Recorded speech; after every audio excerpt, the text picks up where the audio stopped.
lá, gente. Vamos falar sobre a reforma do ensino médio. Muita gente ainda tem dúvida. 2024 vai ser um ano decisivo para a educação no Brasil, principalmente porque ficou para esse ano, né, para o ano que vem, essa nova reestruturação do ensino médio, a maior mudança no ensino em 7 anos. E eu queria começar, Fernando, te pedindo para traçar um panorama, dizendo exatamente o que muda, o que é essa reforma, porque acho que ainda tem muita coisa naquela área cinzenta que a gente ainda não entendeu muito bem. Acho que vamos partir daí. Bem, Vivian, o que nós temos, na verdade, é uma reforma da reforma, né? Então, a gente já teve uma reforma entre 2016 e 2017, aprovada lá no governo do Michel Temer, naquelas condições de legitimidade democrática e tal, né? E que produziu efeitos ao longo desses anos, né? Especialmente a partir de 2021, que foi quando ela começou a ser implementada de fato, né? Então, o ensino médio, para a audiência que nos assiste, ele é responsabilidade majoritária das redes estaduais, né? Dos estados. Então, a escola estadual, né? E 88% dos estudantes do ensino médio no Brasil estão na escola pública. Então, nós estamos falando de uma reforma que mudou a escola pública aí de 88% dos estudantes, né? O que a reforma do Temer fez, né? Então, a reforma do Temer, assim, ela andava assim, par e passo com a reforma trabalhista, com a reforma da Previdência. Ela é uma reforma redutora de direitos, né? Então, o que a reforma do ensino médio fez foi reduzir o conteúdo a que os estudantes teriam acesso na escola, né, em linhas gerais. Então, tem vários elementos da reforma, né?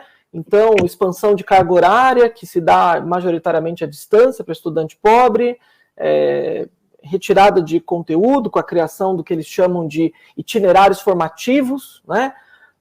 E um tal de um ensino profissionalizante que, na verdade, é feito na própria escola, sem as condições necessárias para que a gente possa chamar o ensino de profissionalizante.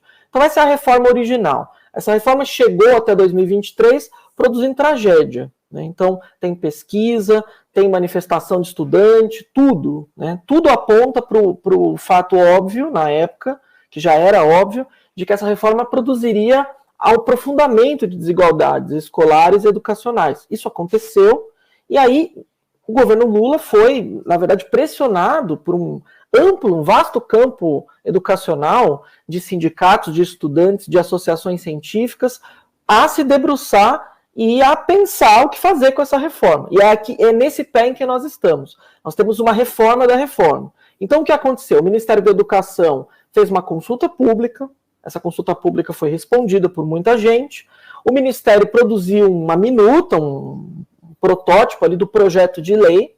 Esse projeto de lei foi protocolado. Houve antes ainda um projeto de lei revogatório da reforma, né? Mas o Ministério da Educação fez esse projeto de lei, o 5230, que foi protocolado no final de outubro, né? E aí, assim as coisas chegaram. Quer dizer, o projeto de lei chegou quase no final do ano letivo, chegou com requisição de urgência. O Arthur Lira e a mesa da Câmara aceitou a urgência. O problema é que atribuíram como relator desse projeto de lei Mendonça Filho, que é um deputado federal que era o próprio ex-ministro do Michel Temer, que aprovou a reforma do ensino médio, que esta reforma da reforma visa resolver o problema, né, mitigar os problemas. Então a situação chegou a esse ponto, né? A gente chegou no final do ano com uma situação muito complicada, que é, você tem um projeto de lei, você tem consulta pública, você tem um monte de clamor na sociedade pedindo o fim do NEM, né, o novo ensino médio, que de novo não tem nada. Só que a gente tem um relator, que é um relator que evidentemente quer preservar a reforma original lá do governo do Michel Temer, sem qualquer legitimidade. Então esta é a situação em que as coisas chegaram agora no final do ano. O Ministério da Educação comeu bola, né, comeu mosca muito, né, mais do que deveria. O Palácio do Planalto entrou em campo ali para fazer uma mediação, e a votação da matéria ficou para março do ano que vem, dando algum tempo, algum fôlego, para que se possa fazer um debate um pouco mais qualificado. Como os professores e os alunos estão vendo essa reforma da reforma? Olha, a reforma da reforma ela tem vários problemas, né, Vivian? Acho que a gente estava falando de bilionários aqui agora há pouco, né? Os bilionários também estão envolvidos na reforma educativa, né? Então, quer dizer, algumas críticas que vêm sendo feitas hoje, né, de que a Fundação Lehman domina o Ministério da Educação, a própria, né, o Lehman ligado lá ao Marcel Telles, do qual falávamos há pouco, né? Pois bem, é real isso, né? É real. Quer dizer, eu acho que é até mais complicado do que isso, né? Porque, veja bem, a Fundação Lehman não é a única que está bancada no MEC. Você tem várias fundações empresariais, várias coalizões empresariais. Então, você vai ter a Fundação Itaú Educação e Trabalho, você vai ter o Instituto Natura, você vai ter o Instituto Unibanco. Então, cada um atua num nicho específico, né? Você tem essa coalizão de lobby, que é o Todos pela Educação. Então, você tem vários desses grupos, né, que são todos financiados por grandes fortunas, né?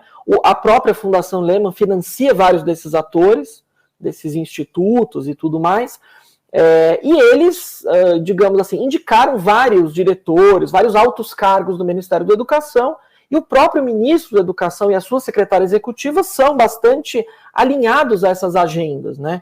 Então, aquela ideia de Sobral, da avaliação, né, da produção dos indicadores, dos rankings. Então, isso tudo cria uma espécie de uma fantasia, né, de que a educação pública, né, e a educação pública de massa, essa que atende quase 50 milhões de pessoas, ela é uma espécie de um computadorzinho que você aperta uns botõezinhos e você consegue produzir os indicadores. Isso é falso, né? Quem pensa assim não sabe o que é uma sala de aula, não sabe o que é uma rede de ensino, não sabe o que é a complexidade de uma escola e das múltiplas formas de se aprender, né? Quando está numa sala de aula.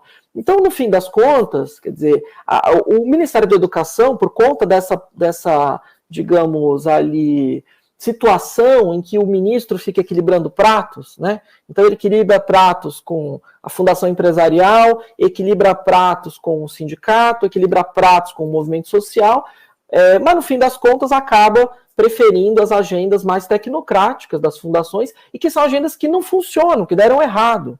Porque é importante lembrar, Vivian, que essa reforma de 2017 ela foi desenhada, elaborada e implementada pelas fundações empresariais, junto com as redes estaduais.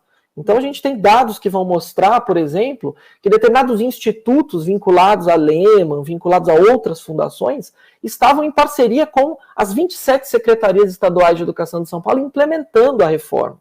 Ou seja, produzindo a reforma que tornou a vida de estudantes mais pobres pior na escola. É isso. Você substitui aula de física, de química, de história por aula de brigadeiro gourmet, o que rola por aí, e assim sucessivamente. Quer dizer, é uma crueldade, é uma perversidade você, a pretexto de usar um argumento de que nós vamos flexibilizar o currículo, de que nós vamos trazer a escola para o século XXI, você simplesmente operar uma vandalização no currículo, né? Você desmontar o currículo. E é importante dizer o seguinte, nas escolas privadas, nenhuma aula de física, de química foi substituída por aula de brigadeiro, né? Brigadeiro, como eu digo comumente, é ótimo, gente. O problema é que a gente não vai aprender a fazer brigadeiro no horário da aula de química, né? Quer dizer, se a gente quer ensinar a fazer brigadeiro na escola, a gente tem que ter uma cozinha experimental na escola, a gente tem que ter uma aula no contraturno para ensinar a fazer brigadeiro, né? Não é substituir aula com conteúdo científico, humanístico, cultural por aula de brigadeiro, né? Então, essa é a concepção, né?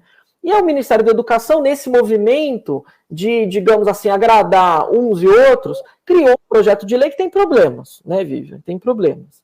Então, ele, de alguma maneira, traz de volta a carga horária da formação geral básica dos alunos. Então, a reforma lá do Mendonça Filho e do Temer reduziu essa carga horária, né, para 1.800 horas, que era insuficiente, por isso que nós tivemos esse ano ainda estudantes fazendo o Enem sem ter tido praticamente aulas de biologia, de geografia ao longo de metade do ensino médio, é por conta dessa redução de carga horária.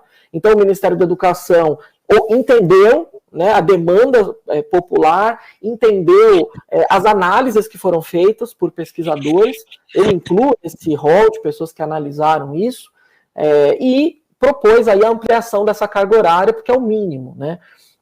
Mas manteve aí algumas coisas. Manteve, por exemplo, o problema do ensino, desse ensino profissionalizante precário, né? Então, a reforma do ensino médio, ela tem uma concepção de ensino profissionalizante que é o seguinte, baratear o custo da educação dos mais pobres. Então, como é que a gente faz isso? A gente não faz isso criando matrícula da escola técnica.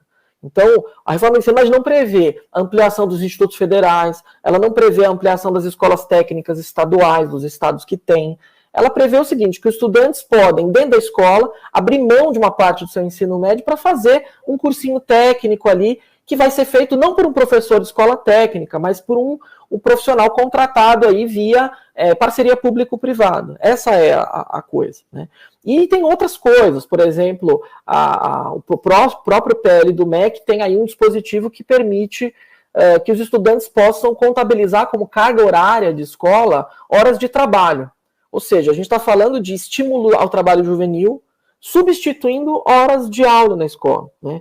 Então, a reforma do ensino médio, nesse caso, a reforma da reforma, ela até pode funcionar como uma política de desescolarização em massa, na medida em que ela estimula o trabalho juvenil precoce, que é uma coisa que a gente devia combater. A gente devia combater o trabalho juvenil para que as crianças e jovens possam estudar enquanto a população adulta trabalha, né? Então, o Ministério da Educação produziu isso e o Mendonça Filho piorou isso. Então, o Mendonça Filho fez o quê? Fez uma média entre 1.800 e 2.400 e propôs uma carga horária de 2.100 horas de formação científica, que pode ser menor para estudantes que vão, por exemplo, fazer esse ensino técnico precário. Ou seja, o Mendonça Filho foi piorando a reforma, piorando vários elementos dela, porque o MEC também deixou os flancos abertos e o ministro, digamos, não foi tão vigoroso assim, né, na defesa do projeto de lei feito pela própria equipe dele, por compromissos aí vários que ele tem, tanto de equilibrar esses pratos com o empresariado, quanto também o ministro sempre foi a favor da reforma original, né? Então a situação chegou a isso, né? O ministro foi pressionado, o Palácio do Planalto entrou em campo e aí a pressa, né? O Mendonça Filho tentou ali aprovar o relatório rapidamente. Partido Novo, inclusive, veja você, um partido com 3 deputados, ali identificou a fragilidade da discussão e tentou acelerar ainda a urgência do processo, né? O Arthur Lira aceitou, então a urgência foi votada e o relatório só não foi votado porque houve aí uma intervenção do Palácio do Planalto que colocou ministro e relator para conversar e tomar a decisão de que isso só vai ser discutido em março, dando algum tempo para que o campo educacional possa discutir. É preciso lembrar que agora em janeiro de 2024, no final de janeiro, nós temos a Conferência Nacional de Educação, que é um evento muito importante, que vai reunir ali em Brasília entre 2.500 e 3.000 pessoas para debater o futuro Plano Nacional de Educação e, é claro, a discussão do ensino médio, ela vai também dominar os debates. E foi por muito pouco, se não houvesse essa intromissão realmente do Palácio, foi por muito pouco que essa reforma não passaria agora já na urgência no final do ano, né? E a gente vem com a educação sangrando no Brasil, né? Depois de todos os escândalos e desgoverno no governo Bolsonaro nos últimos 4 anos, os escândalos de corrupção, então é mais do que urgente tratar desse assunto. E tem um levantamento, também me corrija se eu estiver errado, mas hoje a gente já vive uma situação que o aluno de escola pública, ele já sai com um déficit de pelo menos 3 anos, né, do ensino médio em relação aos alunos formados nas escolas particulares, não é isso? Olha, tem vários levantamentos, né? Que esses levantamentos eles levam em conta uma série de variáveis, mas se a gente considerar, por exemplo, o absenteísmo docente, a falta de conteúdos, a gente, sem exagero, pode dizer que os estudantes saem desse ensino médio com 1 ano a menos de acesso ao conhecimento, tá? Então vamos colocar nesses termos. Então, só para te dar um exemplo, assim, Vivian, a redução de 2.400 para 2.100 horas. Isso significa 30 minutos a menos de acesso ao conhecimento científico por dia, tá? Então, 30 minutos a menos por dia. Então, se a gente faz uma conta, a gente imagina que a gente tem uma semana com 5 dias letivos, que a gente tem 200 dias letivos por ano, que a gente tem 3 anos do ensino médio, a gente vai chegar só com esse esse pequeno corte, né, de 300 horas de acesso ao conhecimento científico, a gente vai ter um estudante que vai ter 30% a menos de um ano do ensino médio, né? Se a coisa for como o empresariado e o próprio Mendonça Filho desejavam, a gente está falando de um estudante que vai ter 60% a menos de um ano letivo. Isso sem contar os outros problemas que a escola pública tem e que fazem com que o estudante não tenha aula. A falta de professores, a falta de condições dos prédios, enfim. Só pela falta do conteúdo escolar, que vai ser substituído por qualquer coisa, né? É isso. Em São Paulo se substitui a aula de ciências por uma aula sobre sustentabilidade em que os alunos aprendem a fabricar tijolo. Então, assim, são esse tipo de coisa, né? E o que é espantoso, Vivian, é que o empresariado, as fundações empresariais, elas atuam dos dois lados do balcão, né? Então é isso. Elas estão dentro do Ministério da Educação, mas elas também estão apoiando o relator Mendonça Filho para piorar o texto, né? Então, produção de material, de minuta, de texto, de nota técnica para justificar o injustificável, aquilo que as pesquisas já demonstraram de maneira cabal, que não tem qualquer condição de funcionar. Então, assim, por que a reforma do ensino médio não funciona, né? A forma... Porque a gente tem, no Brasil, redes de ensino que são estruturalmente desiguais. Então, nós temos aí 7 milhões e 900 mil estudantes no ensino médio. Então, a desigualdade não está entre a escola privada e a escola pública apenas. Mas se a gente olhar dentro das redes públicas, a gente vai ver uma desigualdade monumental, brutal. Então, o que acontece é que você pega sobre esse sistema estruturalmente desigual, você impõe uma reforma educacional que fragmenta o currículo e que diz, olha só, estudante, agora você vai ter liberdade de escolha. Quer dizer, liberdade de escolha aonde, né? Se a escola só tem uma sala de aula, se a escola não tem professor, se a escola não tem laboratório, não existe liberdade de escolha. Ou seja, a liberdade de escolha, ela é fortemente dependente da condição da escola, da condição daquele estudante, da condição daquela família e daquele município. Ou seja, não existe condições de a gente fragmentar o currículo num sistema desigual. Então, na verdade, nós precisamos de um ensino médio universalista, de massa e sólido, que ofereça uma formação sólida. Eu, particularmente como educador, não me oponho à flexibilização curricular. Eu acho que isso é importante. É importante a gente poder fazer escolhas, a gente ter um espaço ali no currículo da escola em que a gente vai fazer coisas interessantes, diferentes e tal. Mas isso não pode substituir a formação científica. Quer dizer, a escola tem um dever, as pessoas até podem chamar isso de tradicionalismo, de como elas quiserem, mas a escola tem um dever de preservar algumas tradições da humanidade. Quer dizer, a humanidade desenvolveu conhecimentos de várias áreas e que cabe à escola ensinar isso para os alunos, cabe à escola discutir isso com os alunos. Os estudantes não podem ser privados, por exemplo, de conhecer os estados de oxidação do carbono. Sabe por quê? Porque quando a gente não conhece os estados de oxidação do carbono, a gente não entende a enrascada climática em que a gente se meteu.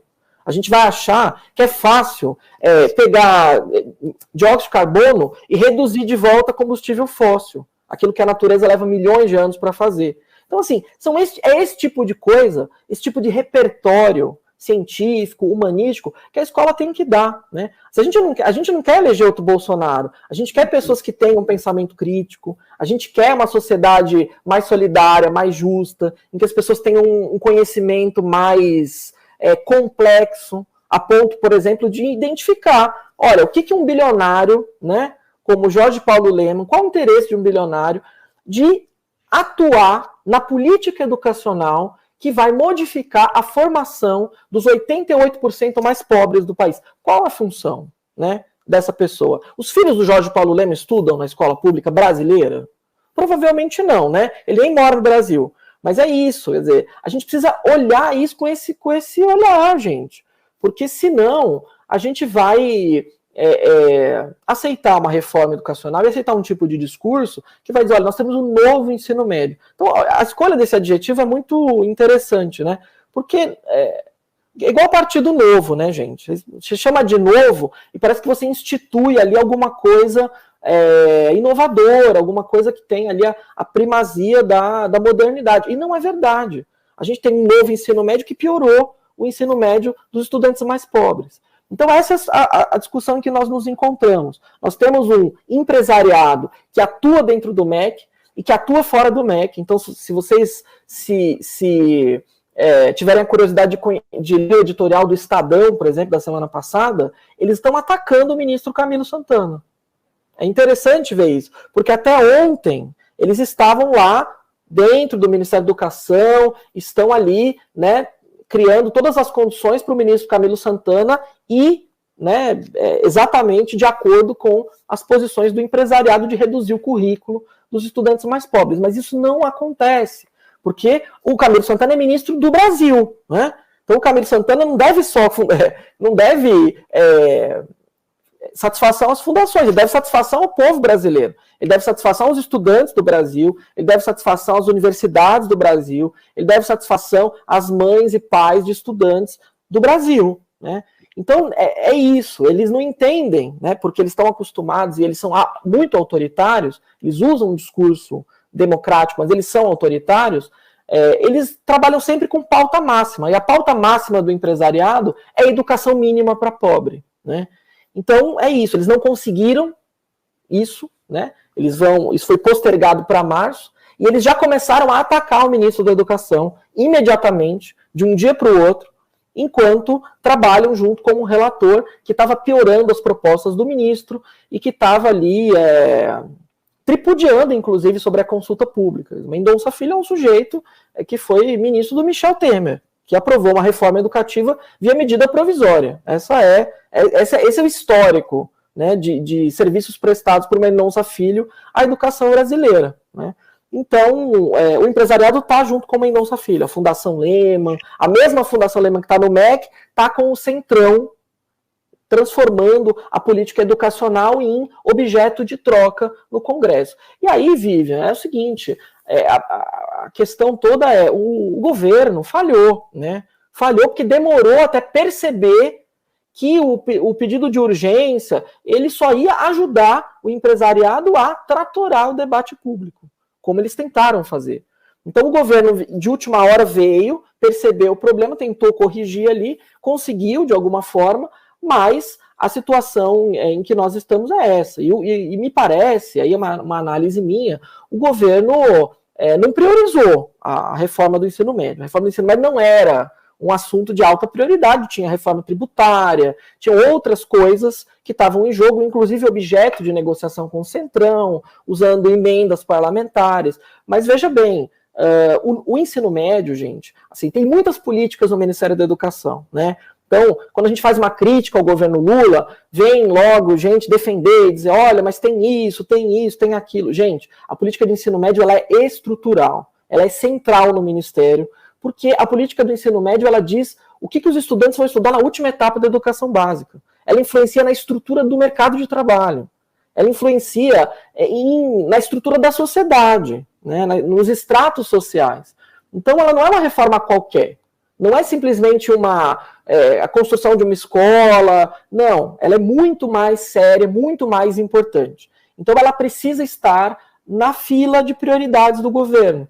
Então acho que o governo aprendeu, me parece, a lição de que é preciso priorizar a pauta educativa, especialmente de uma reforma estrutural como essa, mas isso não pode correr solto até março, porque o empresariado está lá para piorar o ensino médio brasileiro, como piorou antes e estará para piorar no futuro.